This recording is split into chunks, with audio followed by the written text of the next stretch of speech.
Imagine waking to the sound of silence, not the gentle hush of a sleeping city, but a vacuum, a suffocating absence of life, laughter, the clatter of human chaos. The air smells sterile, metallic, as if the world itself has been scrubbed raw. You step outside, and the streets, once throbbing with bodies, are frozen in time. Abandoned carts, doors left ajar, a half-read newspaper dissolving in the rain. A single warning echoes in your mind. The plague. It is here, and you are trapped. But this is not a story about disease. Not really. This is a story about what happens when the structures we rely on, the illusions of control, the myths of individualism, crumble beneath our feet. Albert Camus knew this.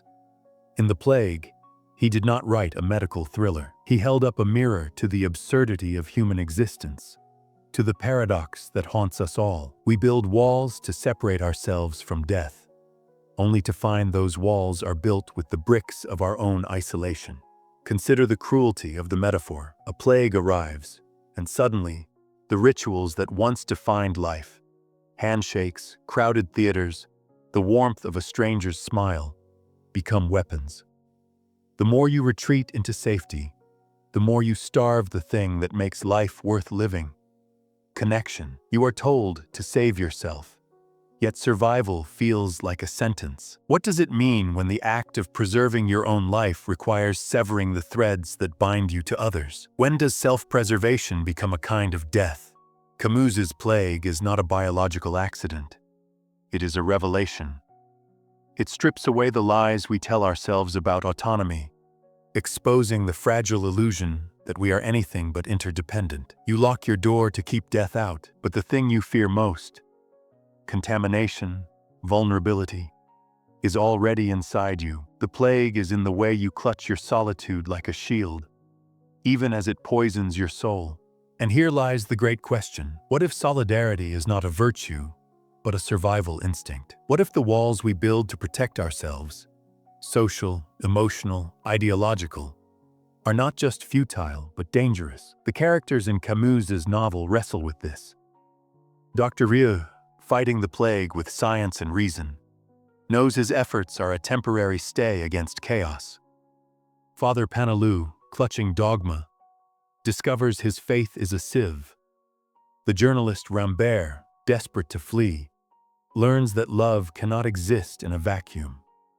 Each of them, in their way, confronts the same truth. You cannot outrun the plague. You can only decide how to live with it. But this is not merely Camus' insight. It is a challenge hurled at you. Right now, in your own life, what plagues are you hiding from? The ones you refuse to name. The fear of irrelevance, the shame of need, the terror of being truly seen. You quarantine yourself in distractions, in ideologies, in the myth of self-sufficiency. You trade connection for comfort, community for control, and in doing so, you become a prisoner of your own design. The paradox deepens. The more fiercely you guard your individuality, the more you erase it. The plague thrives not in the body, but in the mind. It whispers, you are alone, you must survive alone. And yet, Camus insists, the cure has always been the same. Not in heroism, not in despair, but in the stubborn act of showing up, in bearing witness to another's suffering, in acknowledging that the line between us and them is a fiction we bleed across. You feel it, don't you? The tension between the urge to retreat and the hunger to reach out. The shame of needing others, the guilt of turning away. This is the human condition in its purest form. A battleground between fear and love, selfishness and solidarity. Camus does not offer solace. He offers a choice. But here is the hook. The question that will gnaw at you long after these words fade. What if the plague never leaves? What if it is not an invader but a mirror, reflecting the parts of yourself you refuse to heal? The next time you walk through a crowded street, ask yourself, are you among the living or merely among the undead? The answer begins with a single step. But to take it, You must first confront the hidden problem, the rot beneath the surface, the shadow that feeds on isolation. Are you ready to name it? You sense it now, the rot beneath the surface. The plague is not an invader. It is a mirror. But why does this mirror exist? Why does the human mind cling so desperately to illusions of separateness, even as they corrode its soul? The answer lies in an invisible architecture, built over millennia, that shapes your thoughts, fears, and desires. It begins with a simple, devastating lie. You are alone, and this aloneness is your strength. This is the myth of the self-made individual, the rugged hero who conquers adversity through sheer will. But where did this myth originate? Not in nature, where survival depends on the pack, but in the labyrinth of the human psyche. Carl Jung called it the shadow, the parts of ourselves we reject and bury, only to project them onto others. Your fear of contamination, your distrust of the crowd, is not just about disease. It is the shadow at work, the terror that your fragility, your need for others, will be exposed. You build walls not against the plague, but against the truth of your own vulnerability. Nietzsche saw this clearly. Man is a rope, he wrote, stretched between the animal and the Superman, a rope over an abyss. You cling to individualism because the alternative, the abyss of interdependence, is too terrifying to face. But the rot goes deeper. Schopenhauer, that grim architect of pessimism, argued that human connection is a futile dance. We orbit one another, he said, like planets pulled by gravity yet doomed never to collide. Modern society has weaponized this idea. Social media, algorithmic echo chambers, the cult of productivity, they all preach the same gospel. Your worth is your autonomy. Your value is your output. You are conditioned to see others not as collaborators, but as competitors, rivals in a zero-sum game. Even your empathy becomes transactional. What can this person give me? The plague thrives in this transactional void. Aldous Huxley warned of this in Brave New World. He saw a future where humanity would be enslaved not by chains, but by comfort, distracted by trivial pleasures and hollow connections. Sound familiar? You scroll, you consume, you numb. Each swipe a vaccination against the ache of loneliness, but the ache remains. Why? Because the brain is wired for resonance. Neurologists have shown that isolation activates the same neural pathways as physical pain. You are biologically programmed to suffer when separated from the tribe. Yet you starve yourself of community, chasing a myth of self-sufficiency that even Sartre, the high priest of existentialism, called a useless passion. Here is the hidden problem. You are trapped in a paradox of your own making. You crave connection, but distrust it. You fear death, but fetishize the illusion of control. You build systems, political, economic, technological, that promise security, but deliver alienation. The plague is not the disease. It is the logic of separation that precedes the disease. Camus understood this. His plague is not a metaphor for fascism, war, or pandemic. It is a metaphor for the mental frameworks that make such horrors possible. Consider Viktor Frankl, who survived Auschwitz by clinging to meaning in a meaningless void. He wrote that despair is suffering without purpose. Your modern despair, the quiet nihilism of endless scrolling, the emptiness of hollow productivity, is not an accident. It is engineered. When Nietzsche declared God is dead, he meant the collapse of grand narratives, the shared myths that once bound communities. Without them, you are adrift, clinging to fragments of identity, career, consumerism, ideology, as if they could fill the void. They cannot. The plague, then, is a symptom. The disease is the lie of separation. It is the voice that whispers, "You are alone. You must survive alone." But here's the catch. Survival is not the same as living. You survive by hoarding resources, building bunkers, trusting no one. You live by risking vulnerability, by touching the hot stove of human connection despite the burns. The hidden problem is not that the world is broken. It is that you've been taught to see it and yourself as broken. This is why Camus's characters are so haunting. Dr. Rieu knows the plague will never end.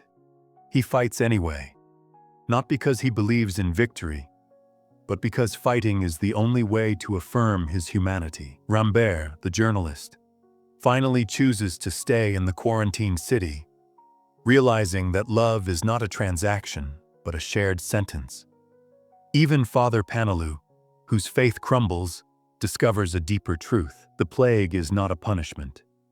It is a revelation. But what does this mean for you?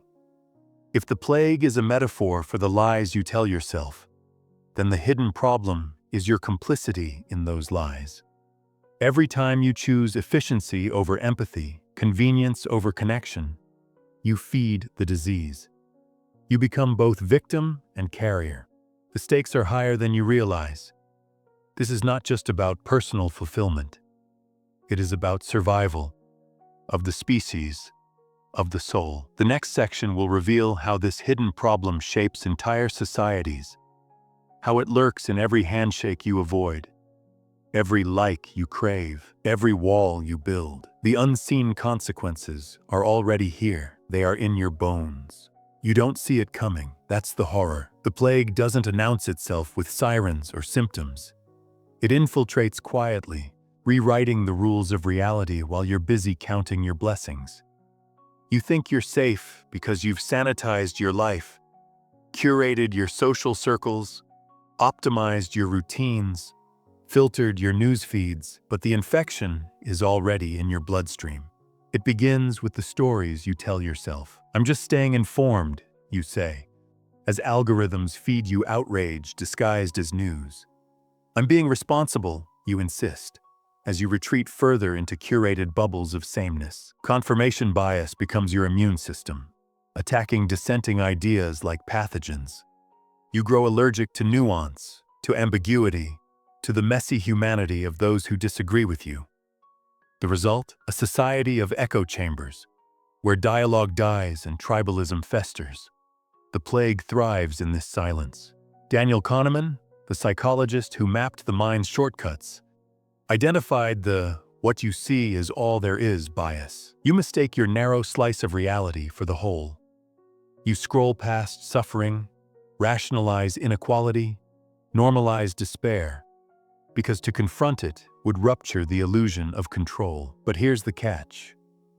The more you deny the plague, the more it consumes you. Neurologically, your brain rewards avoidance.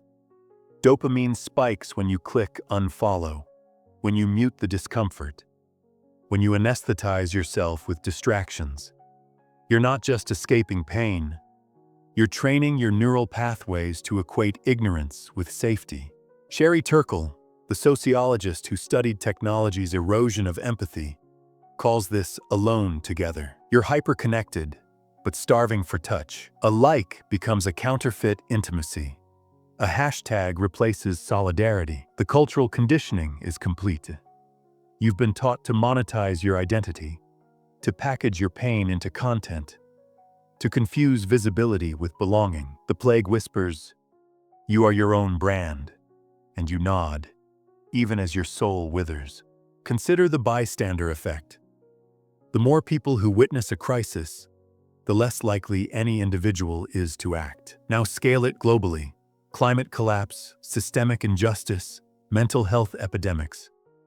The problems are too vast, too abstract, too someone else's fault. You outsource responsibility to governments, corporations, influencers. Surely, you tell yourself, someone else will fix this. But the plague doesn't care about someone else. It feeds on diffusion of responsibility, turning collective power into collective paralysis. Guy Debord, the situationist philosopher, warned of the society of the spectacle, a world where authentic experience is replaced by commodified images. You've internalized this. Your protests are performative. Your empathy is algorithmic. Even your grief is filtered through Instagram aesthetics. The plague isn't just in the system, it's in the way you see. You've become a spectator in your own life, mistaking participation for action, consumption for connection.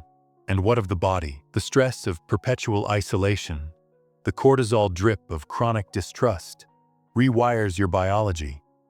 Studies show loneliness increases mortality rates as much as smoking 15 cigarettes a day. But you don't need studies. You feel it. The emptiness after a day of connecting. The guilt after a binge of mindless scrolling. The gnawing sense that your life is a highlight reel with no audience. The plague doesn't just break communities, it breaks you. Camus saw this coming.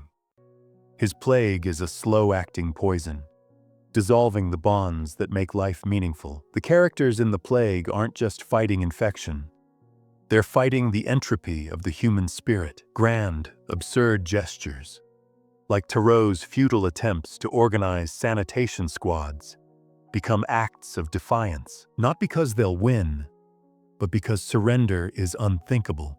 But here's the most insidious consequence. The longer you live under the plague's shadow, the more you normalize its logic. You start to believe that sacrifice is noble, that suffering is inevitable, that connection is a liability. You internalize the very systems that harm you. This is what Camus called philosophical suicide. The refusal to confront absurdity, opting instead for comforting lies. The unseen consequences are everywhere now. In the polarization that turns neighbors into enemies, in the burnout culture that glorifies exhaustion, in the spiritual bankruptcy of a world that values productivity over purpose. The plague is no longer a metaphor. It's a feedback loop, a Ouroboros of alienation, feeding on the very things that could save you. Yet there's a catch, a glimmer. You've started to notice the cracks in the narrative, the way a stranger's laughter still cuts through your numbness, the ache you feel when you see a protester's sign, a nurse's weary smile, a child's unselfconscious dance. These moments are not accidents. They're rebellion. They're proof that the plague hasn't won yet. But how do you fight an enemy that's inside you? How do you dismantle a system that's shaped your every thought? The answer begins with a radical shift, one that Camus hinted at. You've felt it all along, the urge to smash the mirror, to stop staring at the reflection of your own isolation and do something. But rebellion against the plague is not a grand gesture. It is a quiet mutiny, a refusal to let the lie of separation define you. The first act of rebellion is simple. Admit you are infected. This is not surrender. It is clarity. Camus's Dr. Rieu never claims the plague can be cured. He fights it anyway, not out of optimism, but defiance. The only way to fight the plague, he says, is with decency. Decency. That unglamorous, stubborn commitment to seeing others as human, to showing up, even when it changes nothing. Especially then. But how? You've been conditioned to see rebellion as a solo act, a hero's journey. This is the trap. True rebellion is relational. It begins by dismantling the hierarchy of self over other. Consider the Polish Solidarity movement, which toppled a regime not through violence, but through strikes, songs, and shared silence. Or the Standing Rock protests, where indigenous leaders invited allies to fight with prayer. These were not battles for dominance. They were acts of radical kinship, refusing to let fear dictate the terms of engagement. History's rebels understood something modernity has forgotten. Solidarity is a technology. It is the oldest and most powerful tool humans possess. When Nelson Mandela urged forgiveness over vengeance, he hacked the logic of apartheid. When Greta Thunberg sat alone with a sign, she sparked a global strike, not by shouting, but by refusing to look away. Rebellion is not about winning. It is about rewriting the rules. But let's get practical. How do you rebel in a world rigged for isolation? Start small. Viktor Frankl, starving in Auschwitz, realized that even in hell, humans could choose their response. When you can't change reality, he wrote, change yourself. This is the micro-rebellion. Look a stranger in the eye. Say thank you to the cashier like you mean it. Share a meal with someone you've been taught to distrust. These acts are not naive. They are subversive. They chip away at the walls the plague has built. Sartre argued that existence precedes essence. We are not born with meaning. We create it through action. Your rebellion is no different. It is a daily practice of choosing connection over convenience. When you delete Instagram to reclaim your attention, you rebel. When you join a community garden instead of doom scrolling, you rebel. When you forgive yourself for needing others, you rebel. The plague thrives on passivity. To act, to choose, is to starve it. Camus's character, Tarot, the atheist organizer of sanitation squads, embodies this. He knows the plague is ineradicable, yet he mobilizes anyway, not to save the city, but to bear witness. His rebellion is a refusal to let despair dictate the terms. The only way to live, he insists, is to side with the victims. This is the heart of rebellion. It is not about victory, but alignment, aligning your actions with the truth that we rise or fall together. But here's the catch. Rebellion requires sacrifice. The sacrifice of comfort, of certainty, of the ego's demand to be right. When you choose solidarity, you risk being seen, judged, rejected.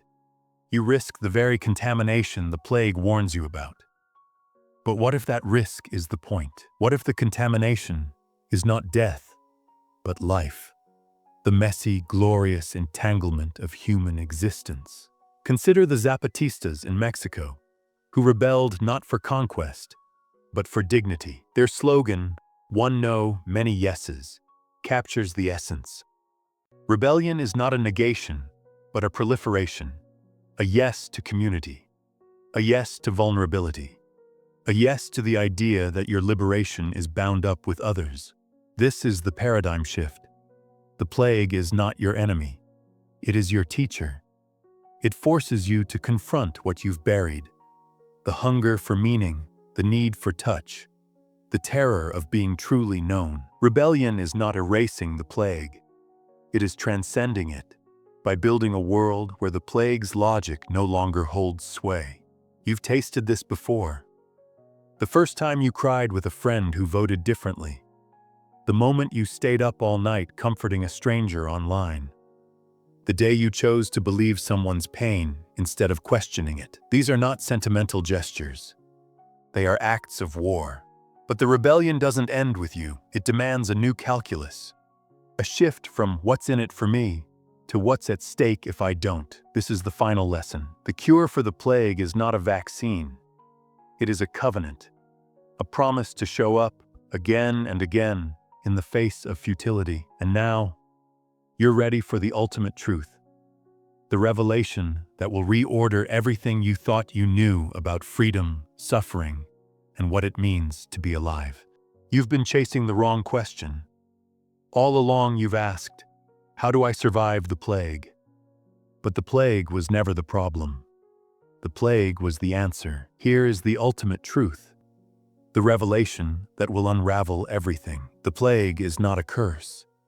It is a mirror held to your deepest fear. The fear that you are fundamentally, irredeemably alone. And in that mirror, you see the lie.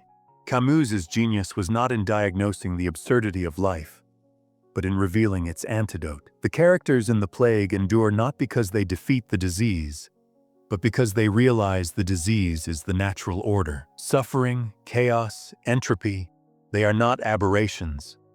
They are the fabric of existence.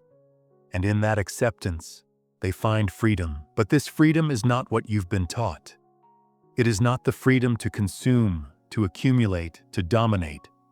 It is the freedom to participate. Viktor Frankl, stripped of everything in Auschwitz, discovered that meaning is not found. It is chosen. Even in the void, you can choose to see the humanity in another's eyes. You can choose to act as if the world is worth saving. This is the ultimate rebellion.